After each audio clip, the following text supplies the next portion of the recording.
we had a detailed presentation. It was not a formal item, but it was a presentation that was given by the Transport Department, which is basically for the expansion of the Shillong airport. As you are aware that we have been facing a large number of challenges, and previous technical reports had made it quite difficult for us to actually go into the feasibility of expanding the airport. But after doing a study which was sanctioned by the state government last year to do a LIDAR survey of the entire area around the airport, about 20 square kilometers was studied. And this is of course being done with Airport Authority of India on board. We are happy to inform that we have been able to come out with few options where in the existing airport itself we should be able to extend the runway, which would make it feasible for at least the Airbus A320 and the Boeing 737. 737 is it correct? Yes, sir. Boeing 737, which is about 180, 170 seater aircrafts. In layman's term, basically the Indigo flights and the SpiceJet flights that we normally take. So this particular study and this particular master plan and this implementation should allow us to make the landing of these aircrafts feasible in the existing airport that we have. Of course, there are certain more clearances that are required. Further discussions have to be done with Government of India, especially with DGCA and the Civil Aviation Ministry. So we are on the job. It is still at, you can say the process and the planning stage is still on. But the initial report that we have seen today from the Transport Department is very encouraging and very positive. And we are hopeful that we should be able to take this forward. But as I said that I will not jump the gun right now.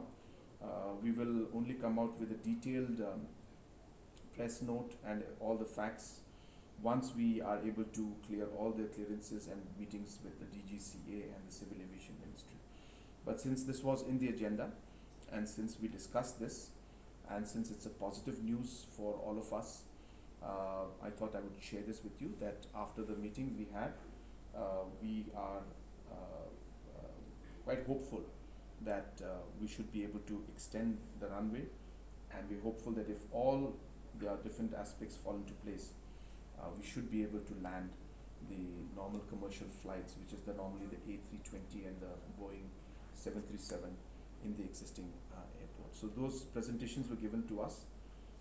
So those were the few discussions that took place in the cabinet. Thank you very much. Sir, regarding this Shillong airport thing, so by when this expansion work will be completed? So we cannot say, as I said, because we have to talk to DGCA and we have to talk to the Civil Aviation Ministry. But the survey that was done along with the Airport Authority of India, the survey and the technical report has come out feasible. So we are on the right track. Now the process starts of actually extending the runway, certain permissions required from DGCA, certain other aspects and works that need to be done, details of which I will share in a later stage with you. But what my point being is that in the previous months and years, we were still struggling on looking at whether we'll go for a new site, whether we have to chop off the mountains, whether we have to do all those things. So at least we are now clear that we have a very, very much reasonable and a feasible option in front of us, which is very much implementable, and we are now on track. Timing is something that really depends on so many factors, because some of the factors are beyond our control. But what I would like to share is that we are now in the right direction and the process is on, and we are very, very hopeful that we should be able to move the things in the right direction. But definitely it's something that will take time because extension of the runway has to be done. I can share with you that we have to extend the runway by about 500 plus meters. So obviously that requires so many aspects to be looked into. So we'll look at all those aspects. But as I said, at least now we know where we're heading. Sir, Cost-wise, what will will be be the the total expenditure?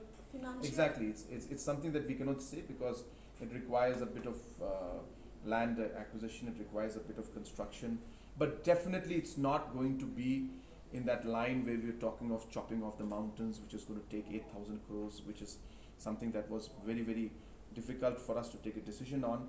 We're happy that now we will not require any major destruction or cutting off mountains. Maybe a bit of cleaning up has to be done, which is bare minimum. Bit of land acquisition just to extend the runway, a bit here and there, and create some parking space for aircrafts, and obviously the implementation of the actual extension of the runway. So very, very practical, realistic, and doable steps now are there.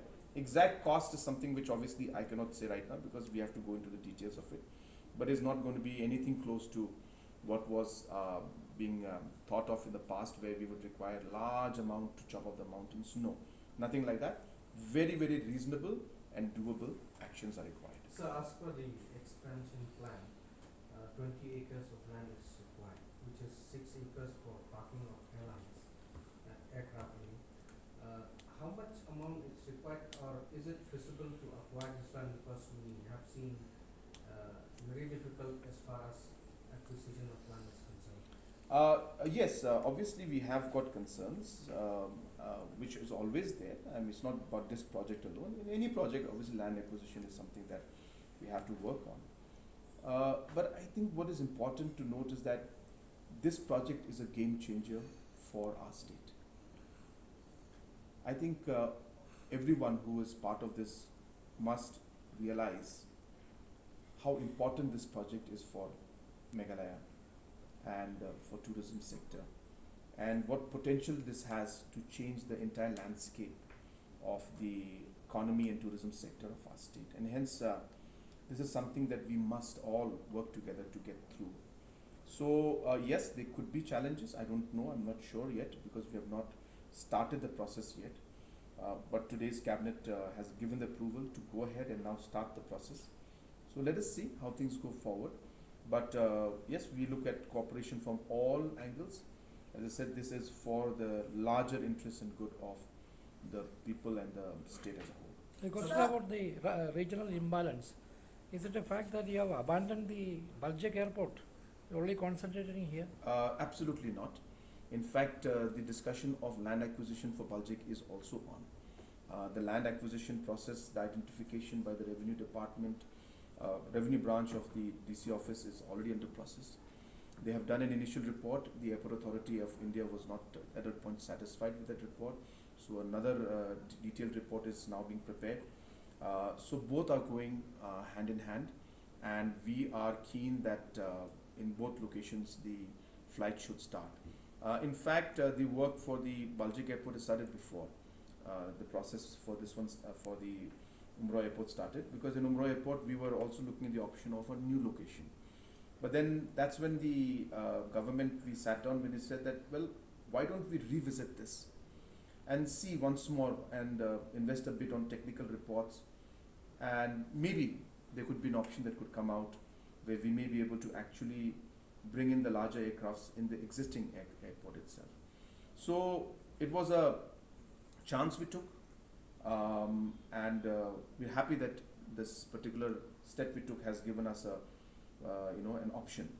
So we were happy with this, and we are working ahead and going ahead with Baljek also. In fact, in Baljek airport also, in advanced state, all the discussions are taking place at a very, very advanced stage. Sir, you mentioned about QR code in